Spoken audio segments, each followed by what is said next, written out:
Hello and welcome to JPod. This is a podcast on journalists and journalism. My name is Krishna Prasad and it's great to see you here.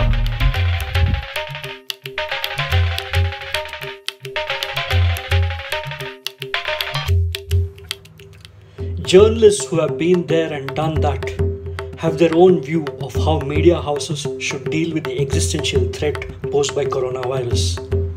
You could call this the sentimental view, the belief that in this moment of crisis, the least that those employers can do is protect our jobs and protect our salaries and protect our publications. If you do this, say journalists, once things return to normal, the show will go on as before. A few small tweaks is all journalists can imagine just now. On the other hand, media owners have their own view, and not surprisingly, it's exactly opposite to the view of journalists. You could call this the hard-headed view. The Maliks have seen the big picture and worked out the sums with their managers, and it's not looking good at all. So costs have to be cut, salaries have to be pruned, jobs have to be slashed, editions have to be shut or suspended. No point beating around the bush is what the owners convey. This evergreen tussle is in full play as the full extent of the damage caused by COVID starts becoming clear. While the Indian Newspaper Society writes to the government every day seeking help of one kind or the other, journalists and their unions and associations have gone to the court against them. So how does this picture look for a media owner with a fully paid up membership of INS? To get an inside view, I am joined in this episode of JPod by Jayant Mammen Mathew. Jayant is the immediate former president of the Indian Newspaper Society, INS. He is the executive editor of the Malayala Manorama, which was once India's largest selling newspaper, and is currently a director on the board of the group, which is now a vast and influential multimedia operation. With degrees in engineering and marketing and journalism, Jayant has also worked in Rupert Murdoch's News Corp and written articles for The Week and Business Week. Jayant joins me today from the group's command central in Kottayam in Kerala to gaze into the crystal ball. Mr. Jayant Mammen Mathew, namaskaram and welcome to JPod. It's good to have your insight at this very challenging moment in our profession. As the immediate former president of the Indian Newspaper Society and as the executive editor and director of the Malayala Manorama group, which has businesses across media, you're very, very well placed to explain what is going on. So I deeply thank you for taking this time and for taking the trouble for this podcast. First off, let me ask you this, Jayant. The Indian Newspaper Society has made several representations in the last few weeks. It has said that the industry has been hit by a triple whammy of coronavirus, of falling advertising revenue, and it wants a newsprint customs duty cut, and so on and so forth. It has also said that the newspaper industry is in very real danger of falling sick. As the immediate former president of INS, how would you summarize the situation and the crisis just now? Thanks so much for having me on your program. We are really living in extraordinary times. I don't think we've ever faced anything like this. I'm just not talking about the media industry, but, as sort of citizens in this world in the past 100 odd years. I hope that we come out of this very soon, because I think it's taking a toll on everyone in every part of the world. See, the media industry, if you look at it across the world, I've been following this crisis and even otherwise being in media. There have been a lot of changes happening. And a lot of changes in news and entertainment, and primarily the news business has had a huge change ever since the tech giants came in. We are all, especially print. I mean, when I now switch to print, print is so dependent on advertising that all of a sudden since there's no economic activity, print is really getting hit. I've been following newspapers in Europe and in America in the past 2 months, and I've been reading that lots of small regional titles, people of like a 50 man operation in several small towns and cities, they've all stopped publishing because Yes. advertising has come to a complete stop, and the cover price is not enough to sustain their operations. Right. Um, in India, what I'm seeing is that I think different states are hit very differently. Um, we in Kerala, so far, we've been fortunate that the government has handled this crisis well, along with the general public. And we've had pretty good distribution of our newspapers. We've had no issues in distribution at all. And so, as a newspaper, daily newspaper, not only us but other newspapers in Kerala have been publishing every day. They've been distributed, and which is a welcome relief. There's been people, in fact, those who don't get the newspaper have been calling, saying, "Is there a way you can reach?" See, people have a lot of time, so now they are reading the newspaper like they used to read before, Right. which is a good thing. Unfortunately, economic activity is in April was from the time of the lockdown in end of March was nil, and as a result, advertising has taken a huge hit. Yes. And because of this, the whole economics of the print industry is under pressure. Right. We are fortunate that we are printing, we are distributing, and we get a fair cover price, which is good. But the way advertising is going, I mean, it is quite scary for us. See, April um, advertising was as good as zero, Right. um, uh, and that's really put a big hole on all of us across the Mm. country. In May, things have started looking up a little bit. I mean, of course, until the whole lockdown is lifted or how things improve, we will not see a sudden jump. But there is something happening on the economic front, and that's reflecting in a small increase in advertising. Right. When you look at newspapers in India, I think when you look at the big growth across Kerala and few other states are exceptions because of our literacy rate and various other issues, newspapers have a very good penetration here. Yes. Most homes get more than two newspapers at least, and because of that, we've been able to get command pretty decent cover price. But in the north and in many other parts of India where cover prices are low, I think because of that, they were all dependent on advertising. Right. And that's probably the reason why many of them are in very bad shape, because advertising, when it completely comes to a halt, and then you have very negligible cover price, then it really, the economics just don't work. Yes. It just doesn't work. And although newsprint prices are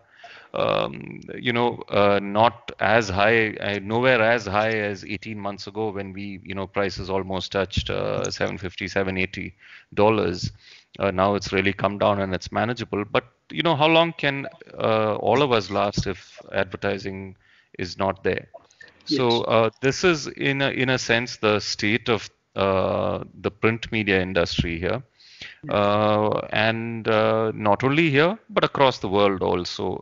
Without advertising, the media industry is under tremendous pressure. Print, TV news channels, TV entertainment channels, digital. I mean, I even hear that Google and Facebook, the big tech giants, have seen some small dips in advertising, primarily because I think, the travel industry and hotels were huge. advertisers on digital platforms, and I think that's come to a standstill, and they also see some drop in advertising. Mm. Um, Yeah, sorry, please go on. yeah, yeah. So, in a sense,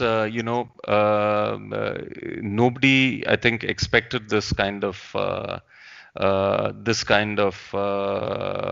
pandemic hitting and causing such chaos. So, I don't think anyone would have built this in any of their forecasts and models from a business point of view. So now we are sort of, or everybody is scrambling to see how we can survive, and at the same time we also have a duty to publish, and in many ways it's public service. I Yes. mean, it's public service, the role of media which we play in India and anywhere else. I think with all this fake news and all these kinds of things which are going on, which are being forwarded, people do look at credible media, especially newspapers, to believe in something. I mean, I think that still goes. India is a very huge and diverse country, and I think newspapers reach every corner of the country. The Malayala Manorama group, of which you are both an executive editor and a director, Right. is across media. It's into newspapers, it's into magazines, TV stations, and it's got a huge digital presence. I know. What has been the key learnings for the group in the last couple of months, you think? See, when we look at learnings in the sense, one, as you said, we are in all mediums. We have FM radio stations, a very vast digital presence with even bigger reach among the NRI population. Yes. Across, we print in the Middle East as a morning newspaper in several countries. And of course, we have our magazines, entertainment channel, and of course, a lot of other publications. One of the things which we've sort of seen in the past 2 months is that there's no sort of substitute for good journalism. Right. No substitute for good journalism in the sense that we feel that reporting from the ground is the only thing which really gives gives us the edge. We go hyper local. There's no substitute for that, and that we've seen in this pandemic also. To provide good information and mainly public service, not to explicitly to criticize anybody or find fault, but we have to at the same time, report and then say, see, these are the shortcomings, whether it's the government or whoever it is, these are the shortcomings. We should look at this also. I mean, we don't blindly criticize anybody. That's not what we stand for. We are very responsible. And the reason I'm saying this is we found that even during this time that our journalists have to go out and report, and which they're doing at great risk, and for which we are extremely grateful. Doing a lot of things, we find that in terms of a lot of our other operations, uh, it's taken us some time to get used to working from home. Correct. The editorial, we've staggered the shifts. Sit in the newsroom, sits in different locations. But a lot of our other publications, we are sort of trying to manage with a staggered workforce. It takes a while. I would say, I was reading somewhere that even developed countries across the world, even in America, only about 45 to 50% of businesses are equipped to work from home. Correct. And for us also, a lot of it is the same. We have many digital products, like a matrimonial service, things like that. And for that, we still find that it is better that somehow or the other they come to work, even if it's 20% of the staff. because of the systems, we are still not geared to work from home. So a learning is that we all have to be future proof in terms of having to work from home, efficiently work from home, especially page making, making sure that everybody speaks to each other. All of a sudden, from a busy newsroom, if you go to the confines of your home, it's not all that easy. So I think the lesson is that now going forward, where we're going to have this physical distancing for some time, we have to strengthen those areas. That is one. Number two is costs. We've really done a very good exercise. It's a continuing exercise that we do. That we've have to see where. I mean, now the economics is very simple. Revenue has to be more than our expenses, otherwise it's not a viable business. I mean, there's no rocket science in this. Yeah. So we have to cut costs. I mean, we have to cut costs. And we are trying our best to identify areas where we can be more efficient, where we can automate. There has to be a way to do things differently at a lower cost. At the same time, there are things which have to be done. So, how to get it done at a lower cost is a challenge. And in 2 months, we've not been able to find something magical, but there is a direction, and there is a process that in many areas we are identifying that there are ways we can get this done. So Yeah. that's a huge learning. I mean, that we have to work. And going forward also in any industry, especially media, especially print, we have to learn to work much more efficiently to survive. I mean, gone are the golden years where we could have do things without looking at efficiency. Now it's all about efficiency and getting the work done at a lower cost. So Super. these are the two main learnings. I think the third learning is also, is in a sense related to the future economics of the industry. Is that I think people will value that there is no substitute for credible content, and I think in the digital realm, um, uh, I feel that everybody should start charging for content. Yes. Because this free content, I think, unfortunately in India, the enforcement of people stealing content and all that is very lax. Yeah. I mean, If we I can, if know we can that. just come back to that, if we can come back to that in a little bit from now. Sure, sure, Let me sure. just ask you, let me just swing away from both the INS and from the Manorama group. You said this is a global crisis for the media, and I agree with you there. Right, Yet I find that the New York Times and the Financial Times and the other big titles are right, publishing full editions at full cover price with almost no advertising. That's something right, that really strikes me. And you said right, that nobody could forecast this into their plan. My right, question to you, Jayant, is this. Why did the Indian newspaper industry, with all its famed managers, why did they right, fail to foresee something like this? And why is the industry in this position? I mean, I know the, issues of cover price and so on and so forth, but why right, have we fallen into this trap, you think? I mean, have we paid the price for embracing, for want of a better word, the Times of India model? right. See, uh, coming to your first point of New York Times, Financial, FT, and the Wall Street Journal, these are the only three newspapers and amongst thousands of newspapers in America that have actually succeeded. Um, uh, Primarily because of one or two things. One, if you take the case of New York Times, uh, you know, they had a daily circulation, I think, at their peak, if I remember, in the late 90s, which was close to 3 million copies a day. Yes. That has come down to 1 million copy a Hmm. day.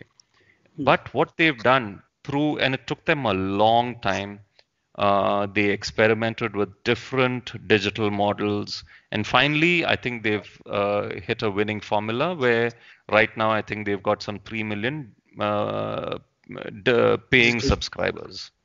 Wall Street Journal and FT are both business newspapers, and it is a niche product in many ways. They provide financial information, business information, and many of those, and they've also gone pay. I mean, longer than everybody else. In fact, I think Wall Street Journal was the first to do it. Um, they are business papers, so many of their subscribers are corporates who give it to their employees to subscribe. So it's two different models. So Yes. I mean, I would say that the Indian media, in the sense, when you if you look at the trajectory and the growth over the past 10 years, has been phenomenal in the Hindi heartland. Yes. Newspapers have grown, and all credit to the Hindi newspapers to do that. They've gone to small towns, they've expanded, and that's the reason why you see the Bhaskars and the Jagrans of the world at huge circulation. Of course, they expanded at a low cover price, and maybe in hindsight, they all of them should have probably steadily increased the cover price. Yes. That Yes. would have given them a cushion. Yes. Maybe now they will do it. Yes. But for them to enter into a new market and capture it, maybe they needed a low cover price. I mean, that's each of them had a different strategy on how to go about doing that. I think once you enter a market at a low cover price, once you establish yourself, I think if your brand is strong and you're not scared of losing few copies, I think you should increase. I mean, there is, after all, your newspaper should be worth something which you're paying for. I mean, it should not. The moment you give something for free, then there's no value for it. Mm, I think that's very important in not only in newspapers but anything. So I think in hindsight, if you look back, I think the way they entered each market was fine. It was maybe they had an invitation price, but over the years, I think they could have increased the cover price. From what I hear, I think many of them in the past year and a half have done that. I think yes. from the time the economy went down, they've been increasing the cover price, Mm, which is a good thing. Probably they should have done it much earlier, then probably they could have had that cushion. yes. But your point about New York Times and FT, the you can see the kind of contrast here in India, where the leading market player, whether in general interest or in business, is also reduced to 12 pages and 14 pages. That's just on the side. But Right. language papers generally have been higher priced in India, especially in South India, for quite some time. Higher priced than Correct. English Correct. newspapers. Correct. Do you now, after what you're saying, do you now foresee a cover price increase in the days ahead? Take given that something we have to do, or do you honestly think that See, are you talking about the south or the north? Are you talking about the south or north? either way, south or north, what No. I mean is Yeah. this See, one? Yeah, sorry. I think in the south, where cover prices are higher, see, a regional paper has much higher penetration in the south than an English language newspaper. Yes, It has always been like that. I mean, if you look at our circulation and say, for example, in Kerala, the combined circulation of Malayalam newspapers will probably be maybe close to 4 million copies a day, or yes, maybe 3.5 million copies a day, and the combined circulation of English newspapers in Kerala will be probably not more than 4 or 5 lakhs. yes, So it's 35 lakhs versus 5 lakhs. 35 lakhs for Malayalam newspapers and 5 lakhs for English newspapers. I think in the north, in the south, I don't know, especially right now, I don't think it's the time for a cover price increase for sure, mm, because at a time when everything is hurting for everybody. When Correct. there is is not the time for a cover price increase. We have to look inward and see where all we can cut. I think in the north, maybe after this crisis is over, I think lower price newspapers will definitely increase price. I think that would be the right way to go. Because otherwise, again, if you're having a low cover price, you're not really gaining much. Yes, yes. The INS, in all its, I mean, it's made a lot of petitions, as you know very well. Yes, The yes, INS says that the print media industry is now looking at a loss of 12,000 to 15,000 crores. It says that things might not improve for the next 6 or 7 months. The right, Broadcasters Association wants a rate hike for ads. The right, private FM broadcasters want a stimulus package. I mean, right. what is your understanding of this situation? I mean, it seems like everybody wants some help. I mean, is this the natural situation, or is this something that everybody is using as an opportunity to, extract more from the government? Not really. See, if you look at any industry, from what I hear, all the industry bodies, whether it's the CIS and the FICCIs of the world, or each industry association, they've all gone through huge losses. And all of them have approached the government for some kind of stimulus, Yes, some kind of package. And so, if you look at the print media industry, see, we get close to 22,000 crores of advertising a year, between 21 and 22. I mean, somewhere in between. So, if you look at March and April, that's just advertising. I mean, if you just do a very simple calculation of uh, dividing it by 12, which comes to around 1,700, 1,800 crores, a month of advertising has gone. yes, That is one. So then, in many parts of India, there is a distribution issue, especially Maharashtra and lots of other places. There is a distribution issue. So many newspapers are not being able to distribute 100%. So there is a loss in sales income as well. So if you yes, look at it, I would say in 2 months, I think easily 4,000 crores to 4,500 crores in two months. In 2 months would be the loss across the country. yes, Um, and that's, see, in April it was because there's no economic activity. It was really bad. I mean, it was very, very bad.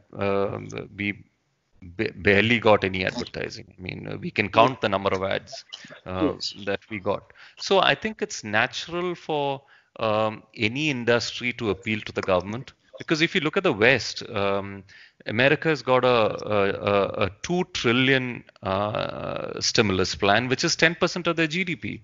I mean, yes, UK is giving a stimulus where they pay up to 2,750 pounds per person. They match. Australia is giving every citizen who's working 3,000 Australian dollars. yes, Germany, which is considered to be the most conservative European country, has given a huge stimulus. yes, So I think, I mean, from what I hear, the government is working on something, but it is required. I mean, otherwise, where are we going to get money? I mean, there is no revenue coming in, and we have all these fixed costs. yes, And as a so far, we've managed April without any salary cuts. mm, I mean, mm, going forward, things are going to be tight if things don't improve. So yes, I think, coming back to your point, yes, we are asking. See, there are a lot of dues from government advertising, from state government advertising, central government advertising, public sector enterprises. I mean, it'll really help if the government pays those dues. yes. Yeah, I saw that too. I saw that the INS wants some of these dues to be cleared, but Right. the larger point I was making was that INS seems to want a tax holiday. INS wants a customs duty cut. Yeah. INS wants a lower GST. It wants a 50% hike in ad rates. I mean, what really does INS not want is the question a lot of people might be asking. I You know? mean, ideally, INS will want everything because that's how the industry is. See, if you look at customs duty earlier, customs duty was 0%. Yes. Um, and that from 0, it went to 10, and then the government reduced it to 5. And we are requesting the government that it goes back to 0%. Yes. So these are the things which the government imposed in the past year, and our request to the government is that please reduce it back to 0. Because Yes. the grades of these newsprint are not even manufactured in India because most of us have very high-powered, high-speed presses, Yes. and we are all using lower grammage newsprint. And Correct. lower grammage newsprint is just not manufactured in India. In fact, we are all going from 42 GSM to 40 GSM. Yes. And Indian manufacturers only manufacture 45 GSM. I mean, Right. they have not, there is not come to 42, and we are unable to use Indian newsprint. So it Right. is a genuine issue. I think the government understands that, and that's probably the reason why we got the first relief of from 10 to 5, that Yes. reduction. And now we're telling the government, please reduce to 0%. In terms of in terms of ad rates, see if you look at it, some of the rates are very less. Yes. So we are asking. I mean, uh, a commercial rate which we charge is much higher than a government rate. Of course. No, no, of So course. we are Every asking. industry body makes these points. I know. I mean, Sure, everybody sure. wants the best. Yeah, But to me as a journalist, the thing that strikes me with all these requests from all these bodies, whether it's INS or FM body or the NBA or so on, is that it just paints a very funny picture in your eye about independent media in this country. I mean, I know right. that you spoke of packages in Germany and US and Australia, but those are not Yeah, for the media. Those are for citizens. But right. here, the picture that comes in your mind when you see all these requests from industry bodies is that the news media business is very heavily indebted to the government, and frankly, the more you seek, the more you're shackled. And frankly, that will perhaps explain why we are number 142 on the World Press Freedom Index. So the Right. question to me was that, which is that it reflects very poorly on what newspaper owners are seeking and how that would reflect eventually in media freedom.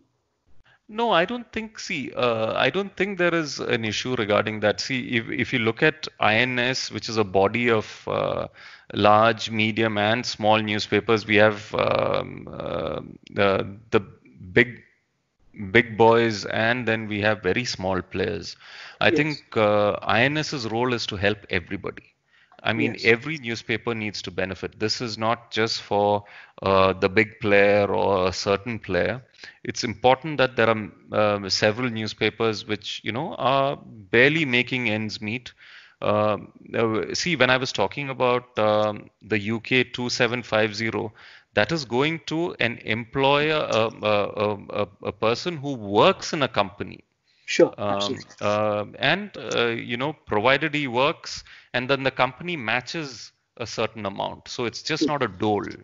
Of course. In America, this amount is going to a company, and I was just going through the details of that a company with 500 employees or less and a certain turnover.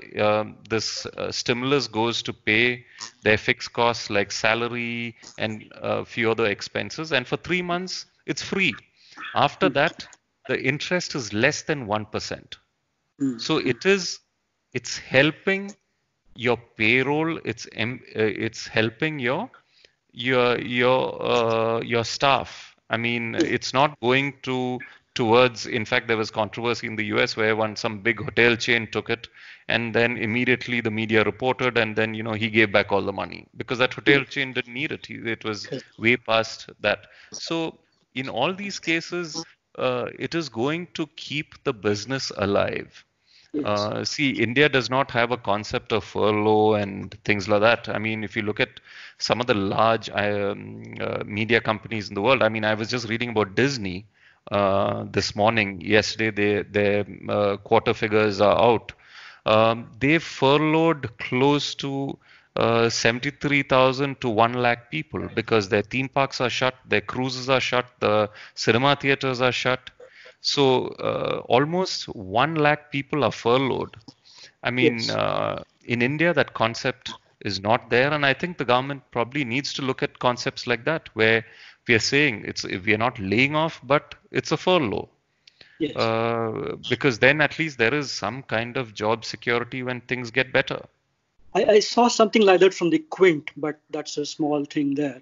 But I Yeah. mean, what was your reaction when Sonia Gandhi, for example, in her suggestions to the government, suggested a temporary suspension of government advertising? This was, of course, condemned by INS. But how did you yourself, as a publisher, as a director, as an editor, how did you look at Sonia Gandhi's suggestion that there should be a temporary suspension of government advertising? I ask this question because and I keep coming back to INS simply because Hmm. it seems to demand government advertising as a right, Hmm. while it was silent on advertising being turned off for newspapers in Kashmir off and on over several years. Hmm. So I see Hmm. a very dichotomic kind of approach of INS on issues like this. No, I don't think INS says it's a right. There are many newspapers and varying newspapers who get different types of state government and central government advertising. I mean, the rates for government advertising are very low, Yes. extremely low, and in many cases, I think many newspapers lose money printing it. I personally, I mean, and from an INS standpoint, I think INS has also given a statement regarding Sonia Gandhi's statement. I don't think this was the time to, say stop government advertising. There are Yes. so many other things which the government is doing or state governments, central governments is doing where expenses can be curtailed. Here it is, as I said earlier, it might not impact a large newspaper as much as it might impact a small newspaper. A small Yes. newspaper depends a lot more on, some of these government advertising. It'll Yes. completely go out of business. So Yes. yeah, I think it's important to look at a small player, a medium player, and a large player, and look at the totality of the industry. I mean, the big players can survive probably with less government advertising, or even if some months, like right now when there is no advertising. But a small player will have to shut shop, and this was the point I was making earlier when Yes. when I was telling you that several newspapers in Europe and America have shut, Yes. primarily because of this. They are small 50-man operations. In fact, I was reading a very interesting article about the only surviving Jewish newspaper in the UK, which they tried their best, and for years there were only two Jewish newspapers catering to the Jewish community. They merged, and now in this pandemic, it's forced to shut down unless some generous benefactor comes and funds them. Yeah. So No, they've I'm ceased glad. I'm, publication. yeah, I'm very glad that you brought up the point that the INS represents everybody in the newspaper business, big, small, Right, medium, right. everybody. That's very good. But Yeah. the sense, of course, you get sometimes from these petitions and from all these representations it makes is just the opposite. For example, you look at one of the early petitions where Right. it particularly targeted Chinese aggregators who were taking Hmm. away readership. It just Right. doesn't seem like it's an industry issue. It just seems like the issue of one or two publishers who seem to be calling the shots. But let's No, I keep that don't think aside. so. No, actually, I can come to that. I mean, I think that is a big issue, and it again comes down to um, uh, you know the as I said earlier, good journalism can only be there if you have boots on the ground, if there are enough journalists on the ground. Mm. What's happening, as I earlier was saying, is the change in business model is that the tech giants, it's our stories, it's done by our newsroom, our journalists, which costs money. And Absolutely. how much do we get in return from any of these players? It's minuscule. It's Absolutely. minuscule, and it was in that context that the whole industry is actually wants a level playing field. I Right. mean, if we are producing the content, then we should be getting a fair share of the revenue. Of There is course. no transparency. There is nothing which, when it comes to getting any money from the tech giants, whether it's a Chinese aggregator or anybody else. I Yes. mean, they will just give you a small amount or a fixed fee. There is no transparency. At least, if what we are saying is I mean, it's our journalism, it's our content. We are producing these stories, and that's the reason why people are clicking on it and reading it. Absolutely. And this has been echoed across the world. In Of course. America, the American publishers have taken it up. In Europe, the European publishers have taken it up. Everywhere. I mean, I don't think you and I will be able to go to China and report as freely as you can, and they also do not allow. For them, it's a walled garden. I mean, we Yes. cannot go there and invest into a Chinese media company. Yes, of course, China is only one part of this debate because I think there's Facebook and Google and YouTube Of and course, all no. of That's them. why that's Mhm. why I said tech giants. Yes, yes, We because need it, them to give content players, newspapers a fair share. And I think more and more it's happening where local journalism is getting killed.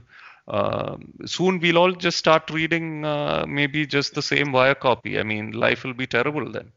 absolutely. No, I mean, I think this is an ongoing debate. It's been going on for so long. And of Right. course, only recently there was some closure in Australia, as I saw on this issue. Hmm. So I suppose this then also be a part of the emerging revenue model? I mean, fair share from aggregators as part of the revenue model? Yeah, I mean, see, we've been demanding this for a long time, and it's high time we get these revenues, but it's still not offsetting what we are losing. Yes, I mean, that is the yes, thing, and every year costs are going up. I mean, it's not coming down. yes, So in most companies, see, digital revenues will be less than 5%, yes, yes. and But that's not enough, this whole thing of Facebook tying up with Geo, does that throw it right? googly into this whole proceedings? See, I'm not sure. I don't know the details, so I'm not in a position to answer that because primarily I don't know the details. I hear that it's a shopping e-commerce play, so I'm still not. I still haven't understood that deal. From what little I know, it seems to say that it is more of a e-commerce play. Yeah, but if you know both players, you know that they are very, subversive in their tactics. So you don't know Yeah, so where I they're mean, playing well, where they're I mean, not. I think we'll have to wait and see what Yes, exactly yes, they probably. But whatever it is, it's a huge deal. I mean, yes. it's a big deal. Yes. No, it's good you mentioned Disney, just a couple of Mhm. minutes back, because Uday Shankar of Star India and Disney yesterday was predicting very grim times for advertising, in the weeks and months I read ahead. that. I read that. Yeah. Yeah, he What, was what is saying. what is your understanding of how the advertising scenario could change after this lockdown? I mean, where do you think advertisers will go? Will they come to magazines, newspapers, TV, digital? Where do you think stuff is going to happen? And advertisers themselves, of course, are also in the same crisis as we are. Right, right. No, I think it first it'll all depend on the resumption of economic activity. I mean, what I was hearing is that unless the factory is completely open, they cannot ship. I mean, they cannot start production, and then they have to ship the goods.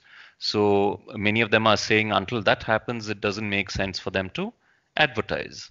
And Yes. and that's a fair point. I mean, if parts of the country are still locked down or they are unable to get their factories up and running, then why should they advertise?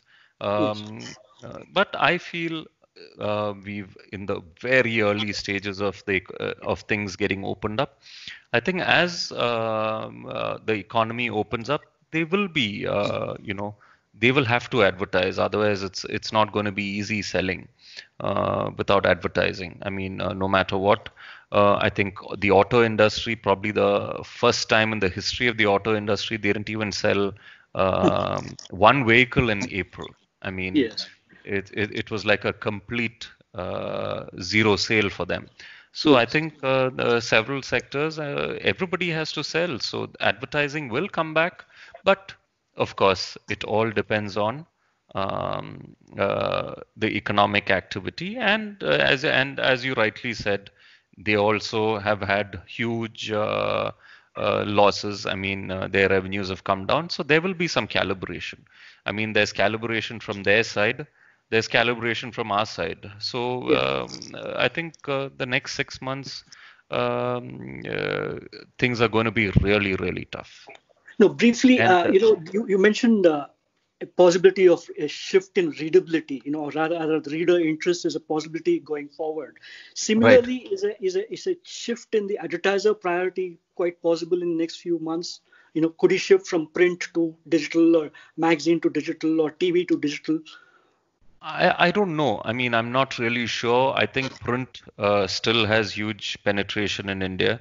I think print will get its share of advertising as per all the the yearly Group M forecast with Group M and Madison put out.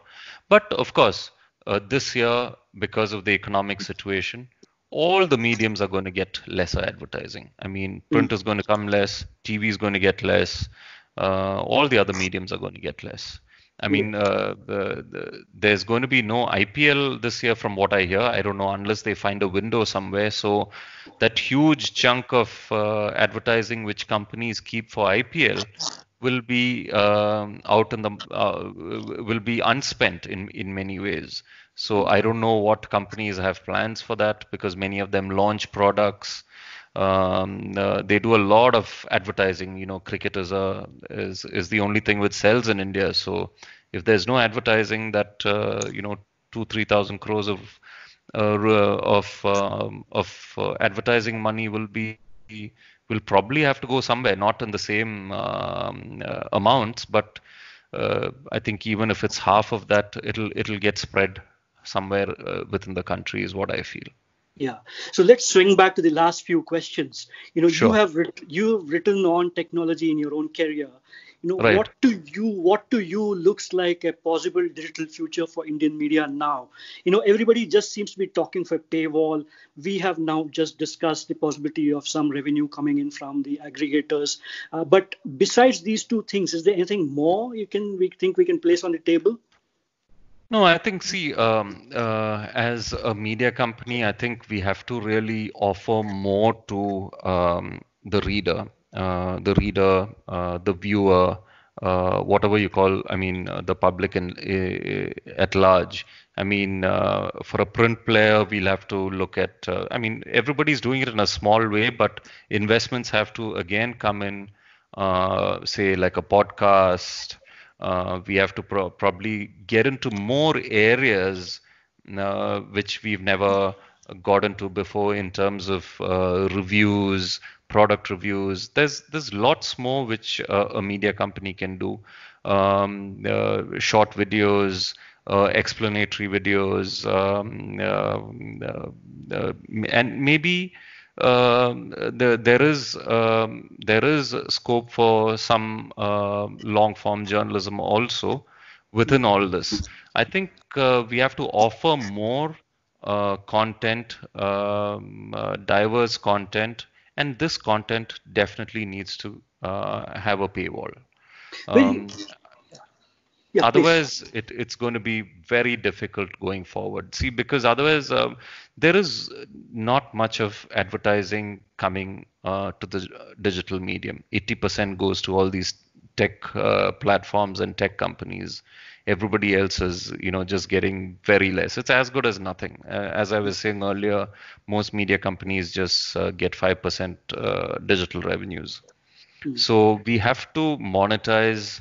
That's the only way out of the see the as as we move forward, we will also find that there is so much of content out there.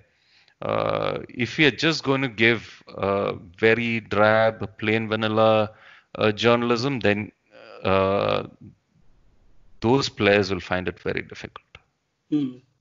Manorama has also been a huge magazine publisher, actually. I mean, people do Right. not know that, you have Yeah. so many titles. You Yeah. are Yeah. also in English, in a few publications. But where do you see magazine journalism after this and magazine media after this? Will they ever return to their old glory? Or, you think there'll be collateral damage in this whole bloodletting, bloodbath? Yeah, yeah, yeah. No, I think see, print, whether it is newspapers or magazines, will be under pressure.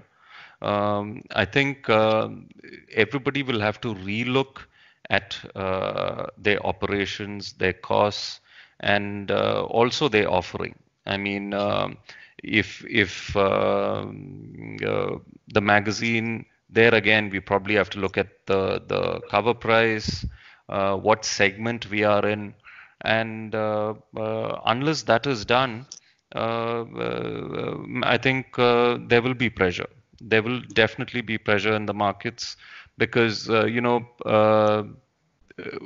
about 7, 8 years was when there were lots of magazines in the Indian in India. That's when there were a lot of foreign tie-ups. I think you know that. I mean, you Yeah. were in Outlook at that point. But all that didn't really survive because I think there was also some kind of I don't know whether all it catered to the Indian public also. I mean, I don't know whether it really made sense Yes. to the Indian public. I think there was a disconnect between an American brand coming here and trying to launch an Indian edition. I don't know. I Yeah. don't think anybody succeeded. So there Yeah. was a disconnect. I think there is still scope for magazines, provided the cost structure is looked at and the segmentation. Are you talking of English or languages? Both, Okay. both. I Okay. mean, I look at both. I mean, we have a lot of language magazines. Yeah. That's what I mean, I'll just give you an example. We have a personal finance slash small business kind of magazine, which is doing well primarily because there's a need in the market Yes. in Malayalam. I mean, Yeah. it offers tips on investing, saving, starting small business. Yes. So, it's still, I mean, even during the tough times, it has continued to survive. Yeah. And But then of there will course. be several brands, I mean, then several segments where we'll find it difficult because that information or, those kind of features, many of those reviews are all freely available online. Yeah. Then why would somebody buy it? Absolutely, absolutely. Giant, you have degrees in engineering and marketing and journalism. Okay, Right. so as we come to this last part of this conversation, which of these three do you think your group and Indian media in general will need more of in the days to come? Will we need more engineering in our journalism, more marketing, or more journalism? At this stage, I don't think it is any degree or anything which is going to matter. I think we all have to just sit down and work really hard. I Yeah, mean, that is the only way out of this. I think we all need a good team, and we just sit down, work hard, look at new opportunities. I think there'll also be a lot of opportunities once we come out of this pandemic. I mm, mean, I was just hearing the other day that some companies are even looking at acquisitions yeah, at absolutely. distressed assets. Well, that's a So, smart businessman at work.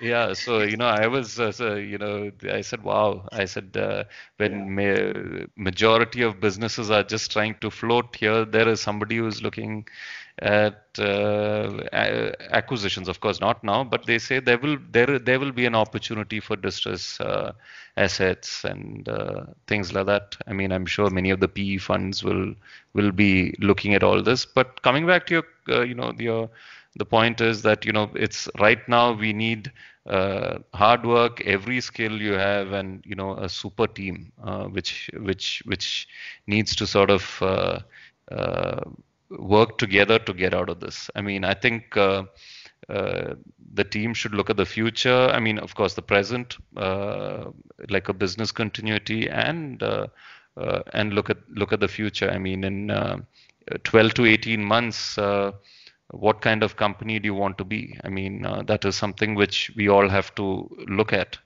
But But but sitting in Kerala, of course, you are in a very happy position in many, many, many ways. So I suppose you are an outlier. But let me ask you this penultimate question. What is yeah. your one single piece of advice to Mhm. smaller and medium newspaper and magazine owners or TV owners, the smaller and medium walas, who are looking at the writing on the wall just now? What is your one piece of advice to them? I think one look at different ways of generating revenue. Because ultimately, if there's no revenue, you can only cut so much of costs. Yeah. I mean, you can strip it to the bone, but what more? So Yes. I think we will have to look at many of the small players and medium players. We'll have to look at ways of boosting your revenue, Mm. whether it's getting into some new segment, or charging more for something else, is cover price, or a new service which you can offer. That's the only way. I mean, there is, you can't just chop costs, then there won't be any product left. Okay. And this is the absolute last question. What Sure. is your one piece of advice to journalists at this Right. point who are Right. either happily in their jobs or perhaps in some danger because of what might happen if this extends a little longer? What is your one piece of advice given your extraordinary experience across platforms and across businesses?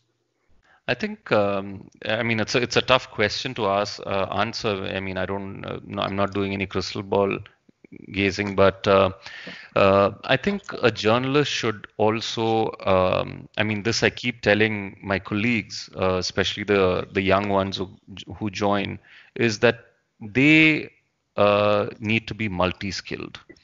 I think it's important for them to really be multi-skilled, learn a new skill. If they can shoot video, they should know how to quickly shoot video. They should know how to do a quick radio program. I mean, not a program as such. They should record. They should know basic skills. I mean, pick up photography. So I think being a multi-skilled journalist will help you in the newsroom, um, because as we move into, see, everybody's been trying to get into this integrated approach. It's not working. I mean, I don't think it has worked before, but I think moving forward there will be some kind of newsroom integration. You will need video skills, audio skills, skills of doing a good podcast. I mean, many of our journalists who've never done it before are now doing podcasts. Absolutely. So I think pick up new skills. It's easy to train. Many of these things don't require. I mean, it's not rocket science. It's easy to learn. Software is simple, but it requires practice. I mean, you can't just take it up one day and become an expert. So I think if journalists can really look at different areas where they can pick up skills, and that is one. Two, there are many skills which you're an expert in. Then try to become indispensable in that. I mean, become a real expert in, so that those skills are invaluable. Yeah. Well, Jayant Mathew, former president of the Indian Newspaper Society and executive editor of the Malayala Manorama and a director of the group, thank you so very much for your time. It's been absolutely insightful to hear and listen to you, and I hope you have great success in the next weeks and months. And I thank you very much for your time, Jayant. Sure. Thank you so much. It was nice talking to you. Thank you so much.